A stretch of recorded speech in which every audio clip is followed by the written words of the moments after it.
आयशा कुरैशी सादे कपड़ों में बिना किसी सरकारी तामझाम के फल खरीदने बाजार पहुंची।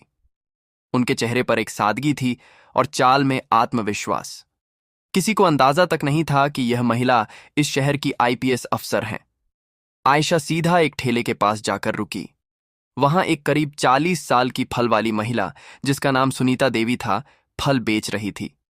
आयशा ने मुस्कुराकर उससे फलों के दाम पूछे ही थे कि तभी एक छोटा बच्चा दौड़ता हुआ आया और सुनीता देवी से लिपट कर बोला, मम्मी, मुझे स्कूल छोड़ दो, लेट हो रहा है, नहीं तो टीचर डांटेंगी।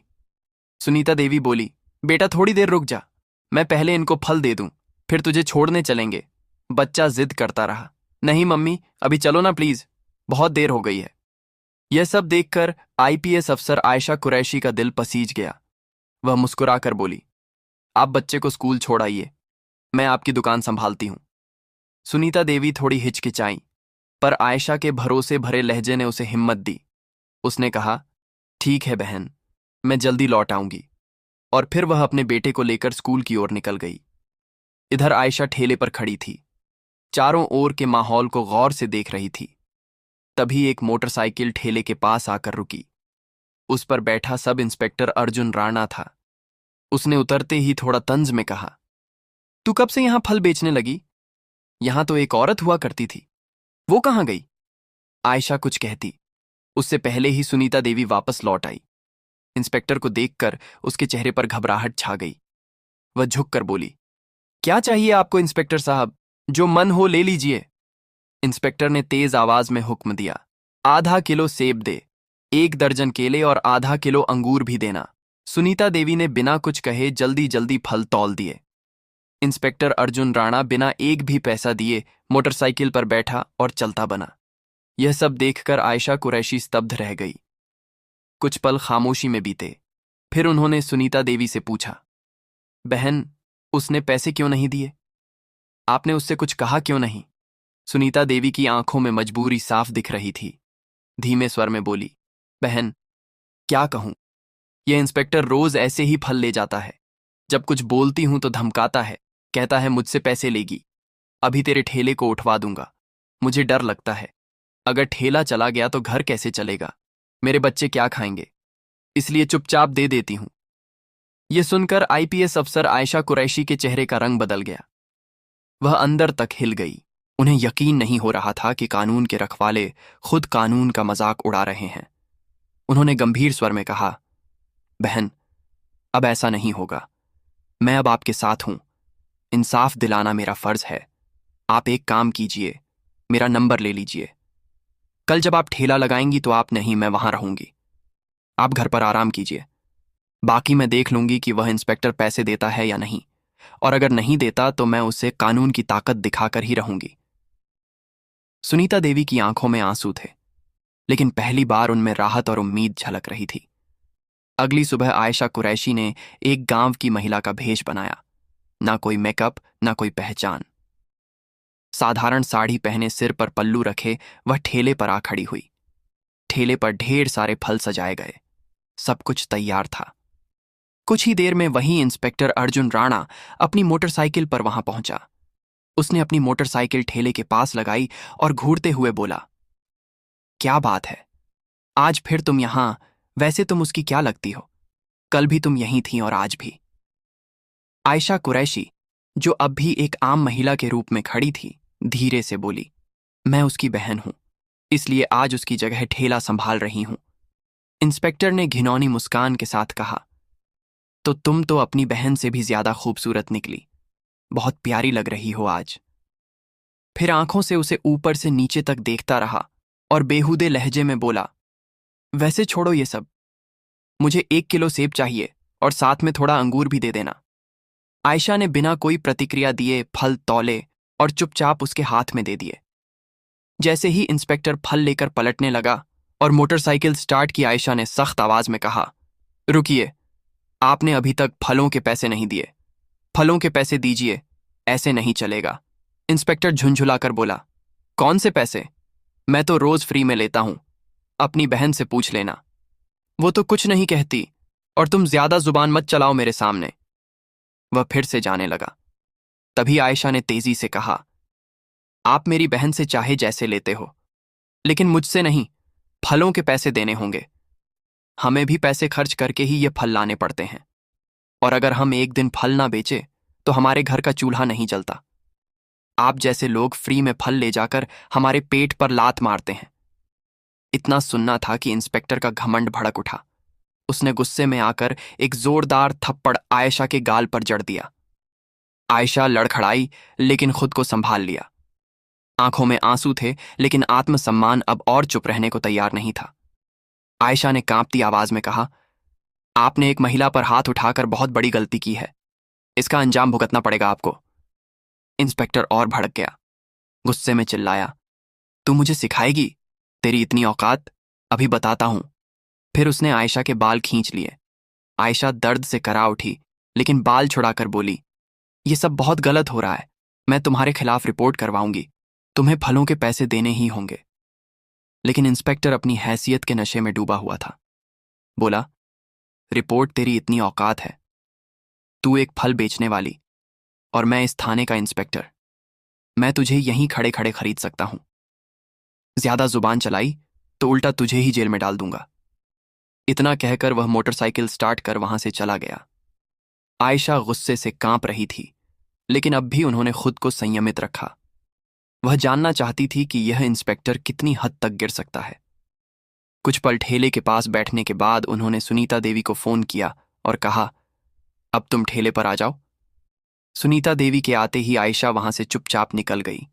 घर जाकर उन्होंने अपने साधारण कपड़े बदले।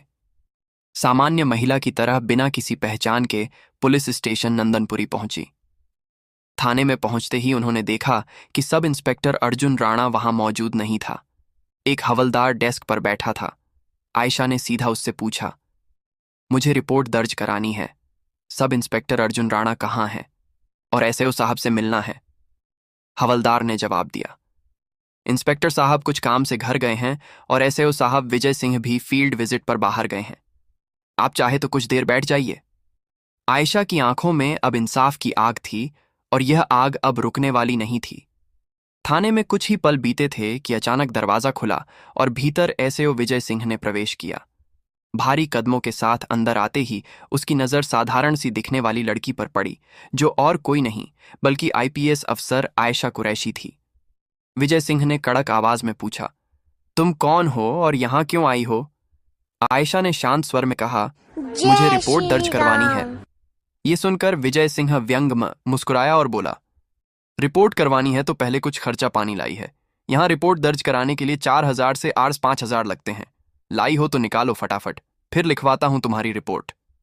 ये सुनते ही आयशा कुरैशी का चेहरा सख्त हो गया। उन्होंने गंभीर स्वर में कहा, किस बात का पैसा? रिपोर्ट दर्ज करवाने के लिए कोई शुल्क नहीं लगता। आप रिश्वत क्यों मांग रहे हैं? विजय सिंह हंसते हुए बोला, तुम्हें किसने कहा कि मुफ्त में रिपोर्ट होती है? यहां जो भी आता है अपनी मर्जी से पैसे देता है, और अगर नहीं देगा तो उसकी रिपोर्ट नहीं लिखी जाएगी। अब तुम्हारी मर्जी है। आयशा ने गहरी सांस ली, फिर बोली, ठीक है, लीजिए 5,000। अब रिपोर्ट लिखिए। पैसे लेते ही विजय सिंह ने पूछा, बताओ किसके खिलाफ रिपोर्ट है? आयशा ने गंभीर होकर कहा, सब इंस्पेक्टर अर्जुन राणा के खिलाफ। उन्होंने एक फल बेचने वाली औरत से बदतमीजी की। रोज उसके ठेले से बिना पैसे के फल उठाते हैं, और जब मैंने विरोध किया तो मुझ पर हाथ उठाया। मैं इस पर सख्त कानूनी कार्यवाही चाहती हूं। विजय सिंह का चेहरा स्याह पड़ गया। घबराहट उसके चेहरे पर साफ दिख रही थी। उसने हकलाते हुए कहा, वह तो हमारे थाने के सीनियर इंस्पेक्टर हैं, और वैसे भी अगर कोई फ्री में सामान दे दे तो इसमें क्या गलत है? हम पुलिस वाले हैं, थोड़ा बहुत चलता है। आयशा अब सब समझ चुकी थी। यह सिस्टम अंदर से सड़ चुका था। यह केवल वर्दी नहीं, गरीबों की मजबूरी का सौदा कर रहे थे। उन्होंने कुछ नहीं कहा, बस चुपचाप थाने से निकल गई, लेकिन उनकी आंखों में अब एक आग जल चुकी थी। अगले दिन सुबह आईपीएस अफसर आयशा कुरैशी वर्दी पहनकर गाड़ी से सीधे उसी पुलिस स्टेशन नंदनपुरी में पहुंची। साथ में उनके सरकारी गार्ड्स भी थे। थाने के गेट पर वर्दी में उन्हें देखकर सारा स्टाफ हक्का बक्का रह गया। अंदर घुसते ही इंस्पेक्टर अर्जुन राणा और एसआईओ विजय सिंह दोनों मौजूद थे। दोनों के चेहरे पर हवाइयां उड़ गईं जब उन्होंने सामने उसी लड़की को देखा जिसे उन्होंने अपमानित किया था। लेकिन आज वह आम औरत नहीं थी, बल्कि शहर की आईपीएस अफसर थी। घबराए हुए दोनों एक साथ बोले, आप कौन हैं और यह वर्दी क्यों पहनी है? आयशा की आंखें अब एक अधिकारी की गरिमा से चमक रही थीं। उन्होंने गंभीर स्वर में कहा, मैं हूं इस शहर की आईपीएस अफसर आयशा कुरैशी, और मैं अब सब जान चुकी हूं कि इस थाने में किस तरह गरीबों को धमकाया जाता है, उनसे पैसे ऐंठे जाते हैं और कानून के नाम पर अत्याचार किया जाता है। दोनों के पांव तल्ले जमीन खिसक गई। घबराहट में उनकी आवाज कांपने लगी। मैडम, ये क्या कह रही हैं आप? अगर आप वाकई आईपीएस अफसर हैं तो हमें कोई आईडी दिखाइए। आयशा ने बिना एक शब्द कहे अपने बैग से सरकारी पहचान पत्र निकाला और विजय सिंह के सामने रख दिया। आईडी देखकर विजय सिंह के हाथ कांपने लगे। उसके चेहरे से सारा रंग उड़ गया। तुरंत हाथ जोड़ते हुए नीचे झुक गया। माफ कर दीजिए मैडम, मुझे नहीं पता था आईपीएस अफसर मैडम है। मुझसे बहुत बड़ी गलती हो गई। पीछे खड़ा इंस्पेक्टर अर्जुन राणा भी अब तक घबराया हुआ था। वह भी हाथ जोड़कर बोला, मैडम जी माफ कर दीजिए, जो हुआ गलती में हुआ, आगे से कभी नहीं होगा। दोनों अधिकारी अब शर्मिंदगी में सिर झुकाए खड़े थे, लेकिन आईपीएस अफसर आयशा कुरैशी की आवाज में अब कोई नरमी नहीं थी। उन्होंने कठोर स्वर में कहा, आज से तुम दोनों सस्पेंड हो। वर्दी पहनकर तुमने जो किया है उसका हिसाब अब कानून करेगा। इस शहर में अब गरीबों का अपमान नहीं होगा, ना ही वर्दी की आड़ में लूटपाट। फिर उन्होंने पीछे खड़े स्टाफ को निर्देश दिया, इन दोनों को तत्काल प्रभाव से निलंबित किया जाए और इनके खिलाफ विभागीय जांच शुरू हो। पूरा थाना अब खामोश था। आईपीएस अफसर आयशा कुरैशी ने एक बार फिर साबित कर दिया था कि वर्दी सिर्फ ताकत नहीं, जिम्मेदारी का प्रतीक होती है। आईपीएस अफसर आयशा कुरैशी ने कड़े स्वर में दोनों अफसरों की ओर देखा और बोली, तुम दोनों माफी के लायक नहीं हो।